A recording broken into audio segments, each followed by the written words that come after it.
যে ধরার কথা সেই লুকিয়ে রেখেছে, ধরবেন কি করে? মমতা ব্যানার্জি তো সার্টিফিকেট দিয়েছেন, ও কিছু করেইনি। তো যেন যেখানে বনে জঙ্গলে জলে আছে সেখানে পুলিশ ছাড়া কেউ ধরতে পারবে না, আর পুলিশ ওকে ধরবে না, সেজন্য ধরার সম্ভাবনা নাই। তাকে যিনি ধরবেন তিনি নিজেই লুকিয়েছিলেন, রাজীব কুমার, তিনি আবার খুঁজতে গেছেন ওনাকে। তো সেই জন্য রক্ষক যদি ভক্ষক হয়, ভক্ষক যদি রক্ষক হয়, তাহলে তো বাঁচার আর ধরার কোনো সুযোগই নেই। আইন শৃঙ্খলা নাই, তার ভুল ঠিক কি? সন্দেশখালীতে আইন শৃঙ্খলা আছে, ওখানকার লোককে জিজ্ঞেস করুন কে গেছে কবে। ওখানে পুলিশ আছে? পুলিশ কার হয়ে কাজ করে? শাহজাহানের হয়ে কাজ করে, সেজন্য আশা করাই বৃথা। আমি যাচ্ছি না, ওনারা যাচ্ছেন। আমাকে যদি পার্টি বলে আমি যাব। আমি গেছিলাম একবার নেজাট, গিয়ে ওখানকার কর্মীদের ডেকে মিটিং করে এসেছি, যারা আমাদের লড়াই করছেন ওখানে, তাদের সঙ্গে দেখা করে এসেছি।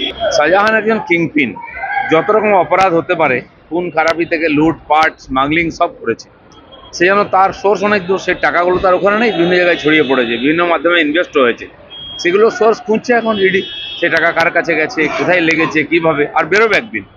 লোকসভার ভোটের প্রস্তুতি 1-1.5 বছর আগে থেকে শুরু হয়ে গেছে। প্রধানমন্ত্রীর নির্বাচন ঘোষণা হলে তবে আসেন, নির্বাচন আগে খুব একটা উনি সভা করেন না। কেন নির্বাচনী জনসভা বলা যায় যে উনিই শুরু করবেন, বাকি তো আমাদের নিয়মিত চলছি।